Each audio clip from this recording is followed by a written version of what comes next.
ನಮಸ್ಕಾರ ವೀಕ್ಷಕರೇ, welcome to my YouTube channel Kavitha's kitchen.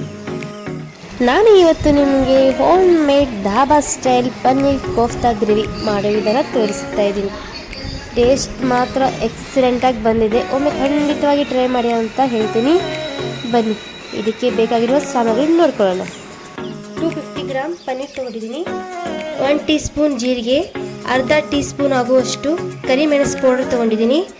5 ರಿಂದ 6 ಗೋಡಂಬಿ, 1 ಟೀ ಸ್ಪೂನ್ ಆಗುವಷ್ಟು ಧನಿಯಾ ಪೌಡರ್, 4 ಲವಂಗ ತೊಗೊಂಡಿದ್ದೀನಿ, 2 ಏಲಕ್ಕಿ, ಅರ್ಧ ಕಪ್ ಆಗುವಷ್ಟು ಖಾರ ಪುಡಿ, ಗರಂ ಮಸಾಲ, ಮಟನ್ ಮಸಾಲ, 5 ಮೆಣಸಿನಕಾಯಿ ತೊಗೊಂಡಿದ್ದೀನಿ, ಸಣ್ಣದಾಗಿ ಕಟ್ ಮಾಡ್ಕೊಂಡಿದ್ದೀನಿ, ಕಸ್ತೂರಿ ಮೆಂತಿ, ಅರಿಶಿನ, ಉಪ್ಪು, 15 ml ಆಗುವಷ್ಟು ಶುಂಠಿ ಬೆಳ್ಳುಳ್ಳಿ ಪೇಸ್ಟ್, ಅರ್ಧ ಈರುಳ್ಳಿ ತೊಗೊಂಡಿದ್ದೀನಿ, 3 ಆಗುವಷ್ಟು ಕ್ಯಾಪ್ಸಿಕಮ್, 3 ಟೊಮೆಟೊ ತೊಗೊಂಡಿದ್ದೀನಿ, ಸಣ್ಣದಾಗಿ 5 ಈರುಳ್ಳಿ ಕಟ್ ಮಾಡ್ಕೊಂಡಿದ್ದೀನಿ, ಅರ್ಧ ಟೀ ಸ್ಪೂನ್ ಪುದೀನ ಪೌಡರ್ ಮಾಡ್ಕೊಂಡಿದ್ದೀನಿ, ಒಂದು ಗ್ಲಾಸ್ ಬಿಸಿನೀರು ಮಾಡ್ಕೊಂಡಿದ್ದೀನಿ, ಎಣ್ಣೆಗೆ ಎಣ್ಣೆ, ಒಂದು ಮಿಕ್ಸರ್ ಜಾರ್ ತೊಗೊಂಡಿದ್ದೀನಿ.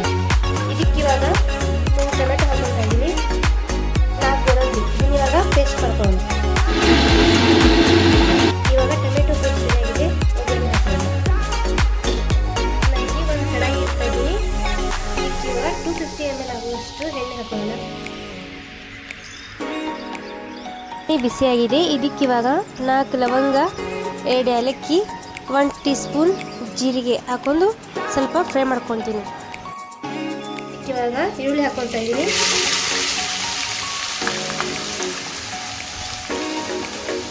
ಇವಾಗ ಗೋಲ್ಡನ್ ಬ್ರೌನ್ ಕಲರ್ ಬರ್ತಂತ ಎಣ್ಣೆಗೆ ಫ್ರೈ ಮಾಡ್ಕೊತೀನಿ.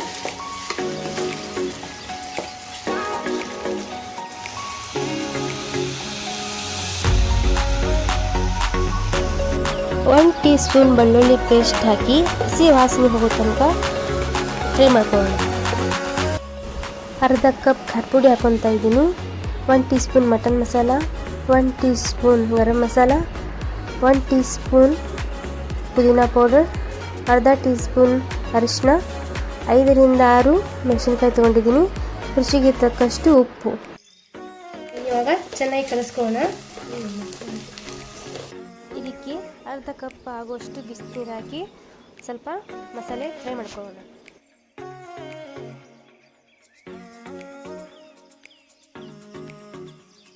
ಇದಕ್ಕೆ ಇವಾಗ ಟೊಮೆಟೊ ಪೇಸ್ಟ್ ಹಾಕೊತಾ ಇದ್ದೀನಿ, ಅರ್ಧ ಟೀ ಸ್ಪೂನ್ ಕರಿಮೆಣಸು, 1 ಟೀ ಸ್ಪೂನ್ ಆಗುವಷ್ಟು ಧನಿಯಾ ಪೌಡರ್ ಇದಕ್ಕೆ ಮಿಕ್ಸ್ ಮಾಡ್ಕೊತಾ ಇದ್ದೀನಿ. ಇದಕ್ಕೆ ಟೊಮೆಟೊ ಪೇಸ್ಟ್ ಪೌಡರ್ ಎಲ್ಲ ಹಾಕಿ ಮತ್ತೆ 5 ನಿಮಿಷ ಚೆನ್ನಾಗಿ ಬೇಯಿಸ್ಕೊಳ್ಳೋಣ. ಬೆಂದ ನಂತರ ಅರ್ಧ ಕಪ್ ಆಗುವಷ್ಟು ಇದಕ್ಕೆ ಮೊಸರು ಹಾಕಿ ಮತ್ತೆ ಇನ್ನೊಮ್ಮೆ ಚೆನ್ನಾಗಿ ಫ್ರೈ ಮಾಡ್ಕೊಳ್ಳೋಣ. ಇವಾಗ ಈ ಗ್ರೇವಿ ರೆಡಿ ಆಗೋ ತನಕ ಇನ್ನೊಂದು ಕಡೆ ಈರುಳ್ಳಿ ಮತ್ತು ಕ್ಯಾಪ್ಸಿಕಮ್ ಡ್ರೈ ಮಾಡ್ಕೊಳ್ಳೋಣ. ಇನ್ನೊಂದು ಕಡಾಯಿಯಲ್ಲಿ 2 ಟೀ ಸ್ಪೂನ್ ಆಗುವಷ್ಟು ಎಣ್ಣೆ ಹಾಕಿ ಈರುಳ್ಳಿ ಮತ್ತು ಕ್ಯಾಪ್ಸಿಕಮ್ ಫ್ರೈ ಮಾಡ್ಕೊತೀನಿ. ಚಿಟಿಕೆ ಆಗುವಷ್ಟು ಉಪ್ಪು. ಇವಾಗ ನಮ್ಮ ಡ್ರೈ ಕ್ಯಾಪ್ಸಿಕಮ್ ರೆಡಿ ಆಗಿದೆ.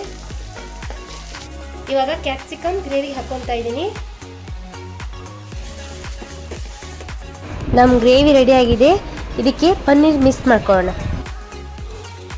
ನೀವು ಬೇಕಂದ್ರೆ ಕ್ವಾಂಟಿಟಿ ತಗೋಬಹುದು. ನಾನಿಲ್ಲಿ 250 ಗ್ರಾಮ್ ತಗೊಂಡಿದ್ದೀನಿ. 1 ಟೀ ಸ್ಪೂನ್ ಕಸ್ತೂರಿ ಮೆಂತಿ ಪೌಡರ್ನ ಇಲ್ಲಿ ಕೈ ಥರ ಸ್ಮ್ಯಾಶ್ ಮಾಡಿ ಹಾಕೊತಾ ಇದ್ದೀನಿ. ಚೆನ್ನಾಗಿ ಇದನ್ನು ಕಲಿಸ್ಕೊಂಡು 1 ಲಿಂಬೆಹಣ್ಣಿನ ರಸ ಹಾಕೊತಾ ಇದ್ದೀನಿ. ಗ್ಯಾಸ್ ಆಫ್ ಮಾಡಿ ಪುದೀನ ಮತ್ತು ಕೊತ್ತಂಬರಿ ಹಾಕಿದರೆ paneer kofta gravy ready to serve.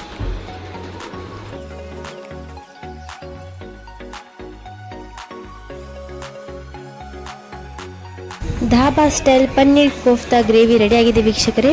ಇವತ್ತಿನ ಈ ರೆಸಿಪಿ ನಿಮಗೆ ಇಷ್ಟವಾದರೆ ಲೈಕ್ ಮಾಡಿ, ಶೇರ್ ಮಾಡಿ ಹಾಗೂ ಕಮೆಂಟ್ ಮಾಡಿ. ತಪ್ಪದೇ ಬೆಲ್ ಐಕಾನ್ ಅನ್ನು ಒತ್ತಲು ಮರಿಬೇಡಿ. ನಮಸ್ಕಾರ.